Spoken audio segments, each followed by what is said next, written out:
మహిళలు ఆర్థికంగా ఎదగాలని కూటమి ప్రభుత్వ లక్ష్యమని మంత్రి అనగాని సత్యప్రసాద్ అన్నారు. ఎన్నికల ముందు ఇచ్చిన హామీలను అమలు చేస్తున్నామని తెలిపారు. విశాఖలో స్త్రీ శక్తి పథకాన్ని మంత్రి అనగాని సత్యప్రసాద్ ప్రారంభించారు. మహిళల రక్షణ కోసం బస్సులలో సీసీ కెమెరాలు ఏర్పాటు చేస్తున్నామని తెలిపారు. 5 రకాల బస్సులలో మహిళలు ఉచితంగా ప్రయాణం చేయొచ్చన్నారు.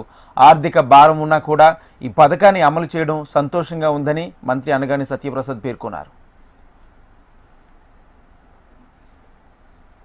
పాదయాత్రలో గౌరవ లోకేష్ గారు మా తెలుగుదేశం కుటుంబం అని చెప్పేసి ఈ మహిళా అభివృద్ధి కోసం పెద్ద ఎత్తున కార్యక్రమం, దాంట్లో భాగంగా సూపర్ 6లో ఈ ప్రోగ్రాం పెట్టారు.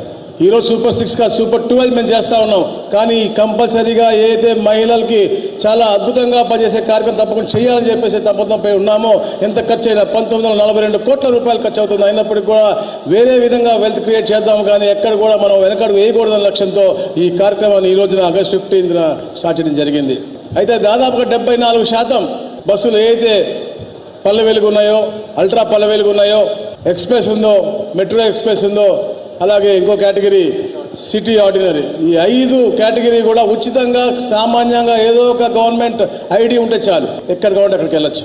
పెద్దలు చెప్పినట్టుగా ఉద్యోగాలు చేసుకునే వాళ్ళు అవ్వచ్చు, ఆరోగ్యపరంగా ఇబ్బందికరంగా ఉండొచ్చు, అలాంటి వారు వెళ్ళలేని పరిస్థితిలో ఇది చాలా ఉపయోగపడుతుంది. ఎందుకంటే మహిళలు ఎప్పుడు కూడా వారి కాళ్ళ మీద నిలబడ, ఎవరి మీద ఆధారపడకూడదు లక్ష్యంతో. దాదాపుగా 2,000 రూపాయల నుంచి 3,000 రూపాయల దాకా ప్రతి కుటుంబంలో ఆధారపడే విధంగా ఈ కార్యక్రమాన్ని రూపకల్పన చేశారు.